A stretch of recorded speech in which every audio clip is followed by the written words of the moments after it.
Style का ख्याल रखते हुए विकास।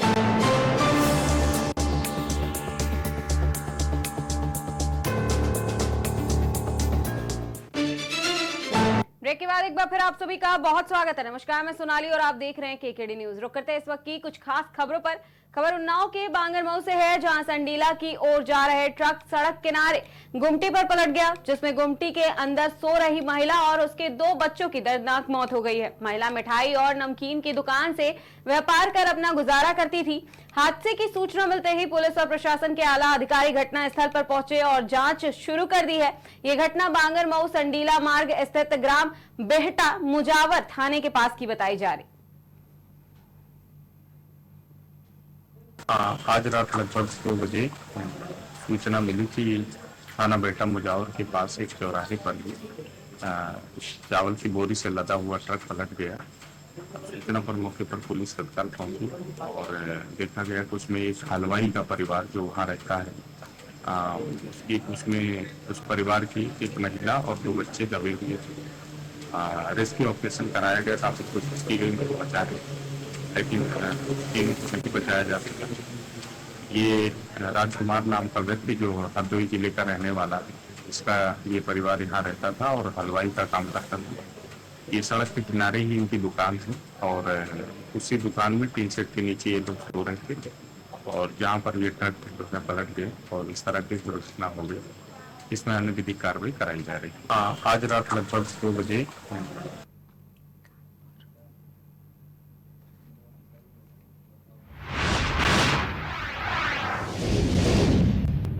रुक करते अगली खबर की ओर। खबर लखनऊ से है, जहां ज्ञापन के माध्यम से संसद में नेता प्रतिपक्ष लोकसभा राहुल गांधी द्वारा भाजपा के नकली हिंदुत्व का पर्दाफाश और भ्रष्टाचार सहित नीट यूजी 2024 की परीक्षाओं में अनियमितताओं और पेपर लीक का मामला उठाकर के लोकतंत्र की रक्षा करते हुए सरकार के झूठ का चेहरा उजागर किया गया था, जिसको लेकर के भारतीय जनता पार्टी के नेताओं ने उत्तर प्रदेश पुलिस प्रशासन के संरक्षण में नेता प्रतिपक्ष राहुल गांधी का पुतला उत्तर प्रदेश कांग्रेस के अध्यक्ष अजय राय के पुस्तैनी मकान के बाहर जला करके जनता के बीच में लोकतंत्र की हत्या करते हुए डर और भय का माहौल कायम करने की कोशिश की है, जिसको लेकर के भारतीय जनता पार्टी के नेताओं और पुलिस प्रशासन के अधिकारियों पर कार्रवाई करने की मांग की गई है।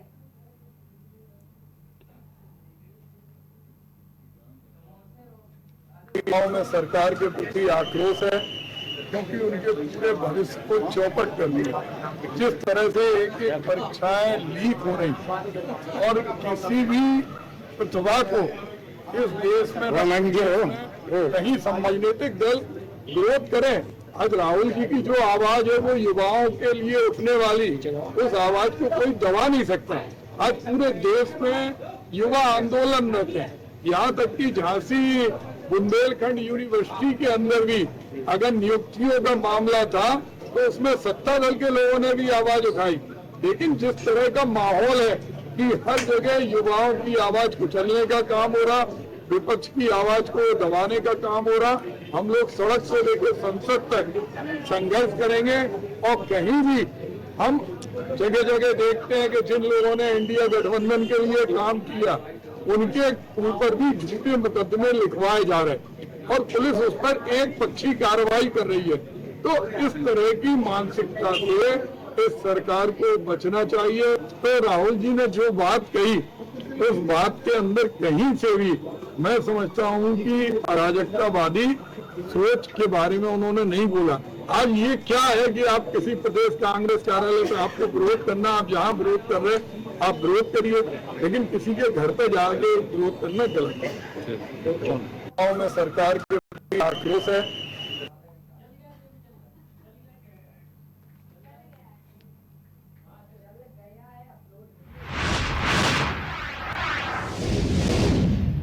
रुक करते अगली खबर की ओर। खबर बुलंदशहर से है, जहां स्कूटी सवार बदमाशों से थाना सलेमपुर पुलिस की मुठभेड़ हुई है। जवाबी कार्रवाई में एक बदमाश घायलावस्था में अपने एक अन्य साथी के साथ गिरफ्तार किया गया है।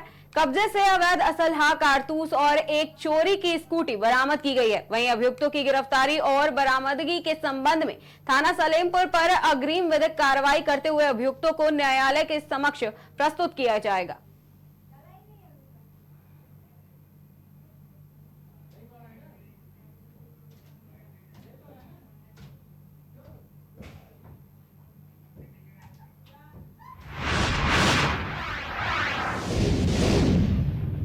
रुकते अगली खबर की ओर। खबर उन्नाव से है, जहां युवती का पीछा कर अश्लीलता करने का प्रयास किया गया है, जिसके बाद एसपी ऑफिस पहुंच करके युवती ने न्याय की गुहार लगाई है। वहीं महिला का आरोप है कि हमारी बहन के नाम पर फ्रॉड आईडी बना करके हमें ब्लैकमेल किया जाता है। वहीं महिला ने बताया है कि उसने आरोपी के घर पर शिकायत भी की थी। पीड़िता राखी के साथ आशु यादव ने अभद्रता व मारपीट की है। युवती ने बताया है कि 12 सगवर थाने की पुलिस कार्रवाई नहीं कर रही है। वहीं पीड़ित युवती ने बताया कि विपक्षी लोग मेरे चचेरे भाई पर भी झूठा मुकदमा लिखवाने की धमकी दे रहे हैं। पूरा मामला उन्नाव के 12 सगवर थाने का बताया जा रहा।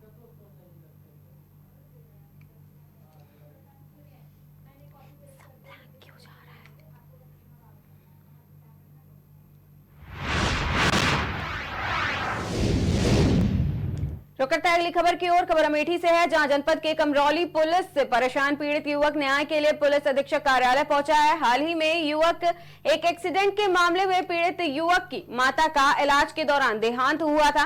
वहीं मामले की विवेचना कर रहे पुलिस अधिकारी द्वारा टाल मटोल कर मामले को दबाने का प्रयास भी किया जा रहा है। पुलिस अधीक्षक ने बताया कि मामले की जांच कर उचित कार्रवाई की जाएगी।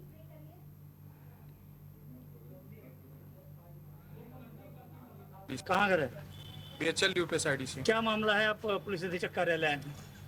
मेरी माता जी का 17 तारीख को एक अज्ञात व्यक्ति ने टक्कर मार के चला गया। उस व्यक्ति को अभी तक पकड़ा नहीं गया। उसके खिलाफ एफआईआर, हर चीज़, सीसीटीवी फुटेज, हर चीज़ उपलब्ध होने के बाद भी थाना कमरौली में किसी प्रकार का सक्रियता नहीं दिखाया गया। उसकी वजह से हम जो है आज एसपी ऑफिस आए हैं। माता जी को टक्कर लगी, दिक्कत? माता जी कहाँ भी आपकी? माता जी का स्वर्गवास हो गया है। माता जी उसी दिन हमारी एक्सपायर हो गई। कप्तान साहब मिले थे? कप्तान साहब से मिले क्या थे। बताया उन्होंने? कप्तान साहब को पूरा प्रकरण मैंने बताया। कप्तान साहब ने आश्वासन दिया है और कप्तान साहब सुनिश्चित कर रहे हैं कि पूरी तरीके से कार्रवाई की जाएगी और इसके खिलाफ जल्द से जल्द जो भी लोग लगे हैं इस पर गिरफ्तारी होगी।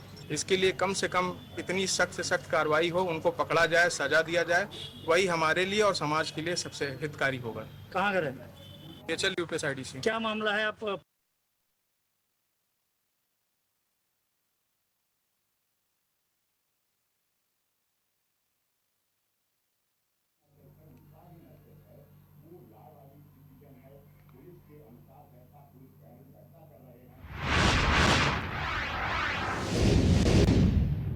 रुक करते हैं अगली खबर की ओर। खबर हरदोई से है, जहां हरदोई में बिना चालक के चल पड़ी बस ने पेट्रोल पंप पर कार्यरत कर्मचारी को रौंद दिया है।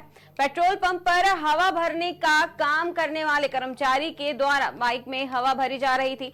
इस दौरान पास में खड़ी निजी बस अचानक चल पड़ी और पेट्रोल पंप कर्मचारी को रौंदते हुए दुकानों में जा घुसी। आसपास मौजूद लोगों ने भागकर अपनी जान बचाई। वहीं हरदोई में अक्सर निजी बसों से होने वाले हादसों की संख्या बढ़ती जा रही है।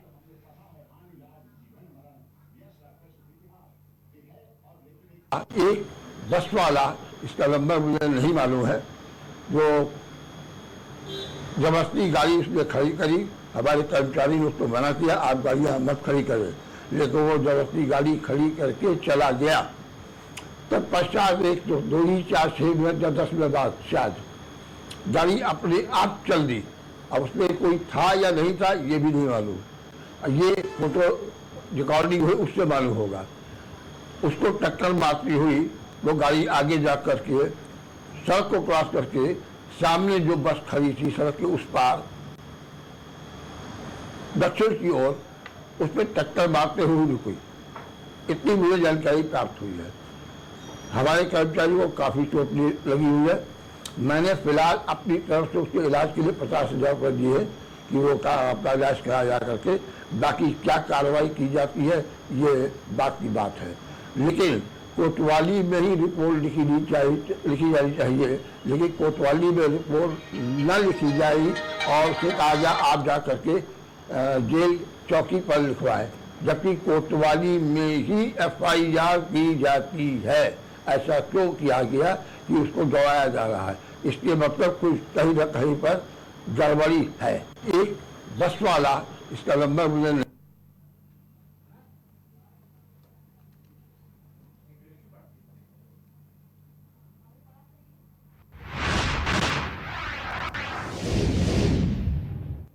रुक करते हैं अगली खबर की ओर। खबर बुलंदशहर से है, जहां स्कूटी सवार बदमाशों से थाना सलेमपुर पुलिस की मुठभेड़ हुई है। जवाबी कार्रवाई में एक बदमाश घायलावस्था में अपने एक अन्य साथी के साथ गिरफ्तार हुआ है। वहीं कब्जे से अवैध असलहा, कारतूस और एक चोरी की स्कूटी बरामद की गई है। आपको बता दें कि अभियुक्तों की गिरफ्तारी और बरामदगी के संबंध में थाना सलेमपुर पर अग्रिम विधिक कार्रवाई करते हुए अभियुक्तों को न्यायालय के समक्ष प्रस्तुत किया जाएगा।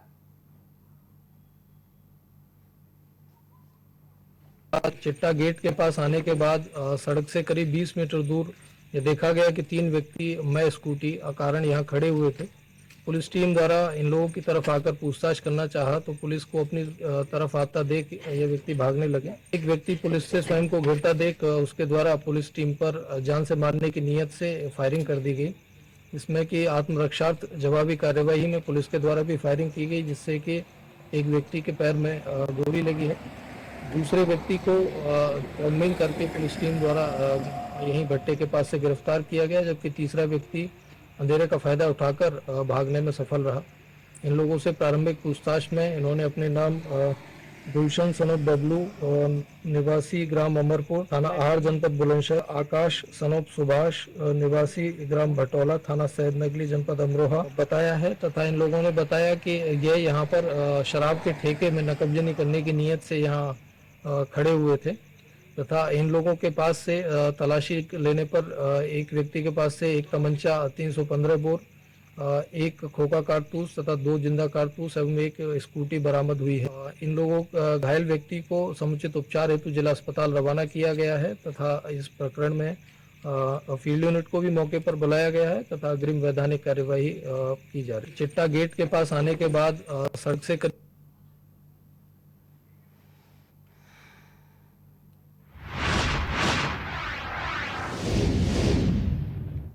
रुक करता है अगली खबर की ओर। खबर यूपी के बस्ती से है, जहां पिता लापता बेटे की तलाश कर रहा है, मगर पुलिस ने शव का पोस्टमार्टम कराकर अंतिम संस्कार कर दिया है। बता दें, बस्ती जिले के कोपिया गांव निवासी पीड़ित हरिनारायण सिंह ने आज बस्ती पुलिस पर गंभीर आरोप लगाते हुए पुलिस अधीक्षक कार्यालय में दर्जनों ग्रामीणों के साथ धरना प्रदर्शन शुरू किया है। वहीं पीड़ित हरिनारायण सिंह ने बताया है कि उनका बेटा कई दिनों से लापता था। कोतवाली थाने में उन्होंने गुमशुदगी की रिपोर्ट भी दर्ज कराई थी। वही रिपोर्ट दर्ज करने के दूसरे दिन पुरानी बस्ती थाना क्षेत्र पर उनके बेटे का रेलवे ट्रैक पर शव भी मिला था, जिसका पुलिस ने बिना परिवार को सूचना दिए पोस्टमार्टम कराकर अंतिम संस्कार भी कर दिया। वहीं दूसरे दिन किसी के कहने पर वह पोस्टमार्टम हाउस पर पता करने गए। वहां गए तो फोटो दिखा करके बताया गया कि उनके बेटे का शव लावारिस हालत में आया था, जिसका पोस्टमार्टम करने के बाद शव का अंतिम संस्कार भी कर दिया गया। वहीं पीड़ित पिता ने पुलिस पर गंभीर आरोप लगाते हुए कहा है कि पुलिस ने अगर उनके बेटे के शव के बारे में उन्हें सूचना दी होती तो कम से कम वह बेटे का अंतिम बार चेहरा देख लेते और उनका अंतिम संस्कार अपने हाथों से कर लेते। बता दें, पुलिस की लापरवाही के चलते ना तो वह अपने बेटे का अंतिम दर्शन कर पाए और ना ही अपने बेटे का अंतिम संस्कार कर पाए। मामले को लेकर के उन्होंने घटना में दोषी पुलिस कर्मियों के खिलाफ कार्रवाई की मांग की है।